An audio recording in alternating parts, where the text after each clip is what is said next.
आणि यानंतर एक महत्त्वाची बातमी, उद्धव ठाकरेंचा आजचा नांदेड दौरा हा रद्द झालेला आहे। विमानामध्ये काही तांत्रिक बिघाड झाल्याने ठाकरेंचा नांदेड दौरा रद्द करण्यात आलाय। हदगाव मधल्या एका विवाह सोहळ्याला उद्धव ठाकरे हजेरी लावणार होते आणि त्यानंतर ठाकरे हे नांदेडमधील पदाधिकाऱ्यांसोबत सुद्धा संवाद साधणार होते। मात्र काही तांत्रिक अडचणींमुळे उद्धव ठाकरेंचा हा नांदेड दौरा रद्द झालेला आहे।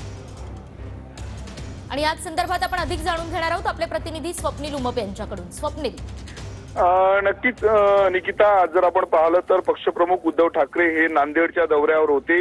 नांदेड जिल्ह्यातील हदगाव मतदारसंघाचे ठाकरे गटाचे माजी आमदार जे आहेत ते नागेश पाटील आष्टीकर यांच्या आज मुलीचा विवाह सोहळा होता आणि या विवाह सोहळ्याला भेट देण्यासाठी जे आहेत ते उद्धव ठाकरे नांदेडला येणार होते।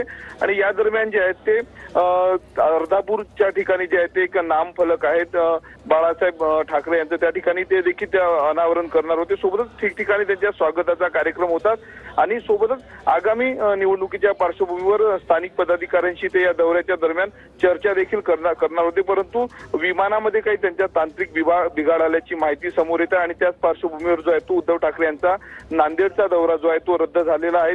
मोठ्या प्रमाणावर जर आपण पाहिलं तर नांदेड जिल्ह्यातील कार्यकर्ते जे आहेत ते नांदेड एअरपोर्टवर दाखल झालेले होते। साधारणतः 11 वाजताच उद्धव ठाकरे नांदेड विमानतळावर येणार होते, पण त्यानंतर 12:30 वाजता येतील अशी देखील माहिती होती। परंतु आता अशी माहिती मिळते की त्यांच्या विमानामध्ये जो आहे तो तांत्रिक बिघाड झालेला आहे आणि त्यामुळे त्यांचा आजचा जो तो नांदेड दौरा रद्द झालेला आहे। निकिता, स्वप्नील, जाणून घेत राहू अधिकची माहिती। तुर्तास धन्यवाद।